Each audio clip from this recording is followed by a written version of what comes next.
Hey guys, this is Dave with Audio in Reviews. Today I'm going to be reviewing the SeeAudio Yume 2. We'll go ahead and do a quick unboxing first. I thought, you know what, the presentation is just too nice to not actually show you the unboxing experience. So as you can see, it looks like they put a little extra thought behind the design here. The design is actually pretty cool. The box is nice. It does feel like more of a premium type packaging that you would get with a nicer IEM. We'll go ahead and take the top off here. On the top we have the paperwork and probably some warranty information. And then as you can see here, we have the contents of the box. We've got the IEMs here. They put like a protective layer of plastic over the faceplates because they are chrome. And then of course we have the box here, a nice selection of ear tips. We'll go ahead and open this box up. And of course you have the cable inside. The case does actually have a snap here, so you can snap the cable in place. And then we have the IEMs. Okay, so I'm going to try to get through the review touching the IEMs as little as possible. I'll make sure that I do have a lot of B-roll running in the background. I just don't want to get my fingerprints all over them. As for the design and specifications, the Yume 2 comes in at $199 and has a hybrid driver configuration consisting of a single dynamic driver and 2 balanced armature drivers. This is a revamped version of the original Yume and Yume Midnight. And unfortunately, I haven't heard either of those, but from what I understand, the Yume 2 supposedly improves on the original and the Yume Midnight in terms of overall sonic performance. However, there are those who still prefer either of those over this one. Again, I haven't heard those, so I can't say one way or the other. Now, as for the design, I really do like the polished metal finish and the gold logo in the center of the faceplate. I also like how the polished metal and silver aesthetic carries over to the cable. Build quality of both the IEMs and the cable is excellent in my opinion at this price. Again, the IEMs are fingerprint magnets, and while I feel like they will hold up with my everyday use, I'm still a little worried about scratching them. But generally speaking, I think the design and build quality is top notch at this price.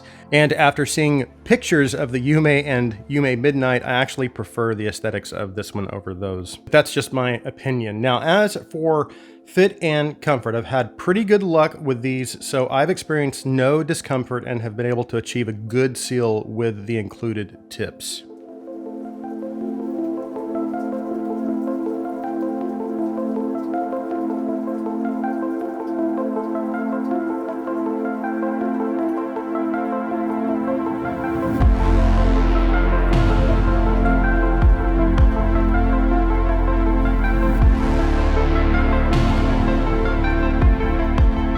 Okay, let's talk about the sound. The overall sound signature of the Yume 2 is what I would consider to be V-shape. However, it's a relatively gentle V-shape. So while it definitely falls into that fun category, it still has a sense of maturity to its presentation and probably one of the best tuned V-shape IEMs I've heard in a while. So if you look at the graph, you'll see elevated treble and elevated bass, which of course that means the mids are going to have a little more of a recession, especially in the lower mids. And what that means is that sometimes vocals and instruments that fall into that lower mid-range that typically should have maybe a fuller bodied sound might have a little bit of a thinner, lighter presentation. And it also may not sound as natural. However, the additional bass and treble presence does add a little more excitement to the overall presentation, and that helped to draw me in, and the Yume 2 did really give me a very engaging experience despite that lack of naturalness in the mid-range. The Yume 2 also offers excellent extension in both directions, so nothing missing on the top or the bottom. So the treble extends really well above 10K and well down into the sub-bass frequencies. Another thing I like about the Yume 2's tuning is that it's overall quite balanced. So even though you do have some bass and treble elevation, one doesn't overshadow the other, and for the most part, they balance each other out. So if you look a little closer at the sound, starting with the bass, what you'll see is that again, the overall bass levels are fairly elevated relative to the mid-range and a little more elevated than my usual preference. That's not to say I don't like the occasional change up in sound signatures, and Like I mentioned earlier, this is probably one of the better V-shaped IEMs I've heard in a long time, but most of my personal listening just happens to be with IEMs or headphones with a little less bass. Of course, this is a dynamic driver handling the low frequencies, so while it's not the fastest bass, it does do a great job of delivering that dynamic, impactful bass, and it definitely delivers that visceral experience that only a dynamic driver can. But again, in terms of sheer bass quantity compared to many other V-shaped IEMs, this one is actually a little more subdued and on the tamed side. And even though it has more than enough bass, for me, it may not satisfy a true bass head. And again, it has plenty of sub-bass presence thanks to its excellent extension. My only nitpicks, again, are that I wish it had a little less bass, and I wish it had a little more mid bass in the lower mids, because I wish there was just, again, more of that fuller sound in vocals and instruments. They, again, can sound slightly thin overall. So as you move out of the mid bass into the mid range, you start to see a recession. So instruments and vocals can sometimes feel a little, again, subdued or shaded by the bass and treble, resulting in some loss of mid-range clarity. However, if you look at the graph, there is some upper treble, mid and lower treble presence around 2.5K and 4.5K, and that helps to bring some of that excitement and clarity back. Unfortunately, at the same time, that extra presence in the upper mids and lower treble can sometimes also cause vocals and some instruments to sound slightly unnatural. Now, moving into the treble, if you look at the graph again, what you'll see is a bump around 4.5K, 8K, and 15K. But the area I want to focus on is the 15K area, because the 8K bump is most likely more related to the coupler they use for testing, although it does seem to be a little extra in that area to my ear. But again, I think most of that is, again, just related to the coupler. So now, as you can see, there is quite a bit of treble presence for 4K on. So obviously there is good treble energy throughout the whole treble section of the graph. But if you look up past 10K at the 15K point, you see a pretty substantial bump, and what that does is basically bring out or reveal air and atmosphere in recordings. And usually, not always, but usually the type of recording that has that air is live recordings.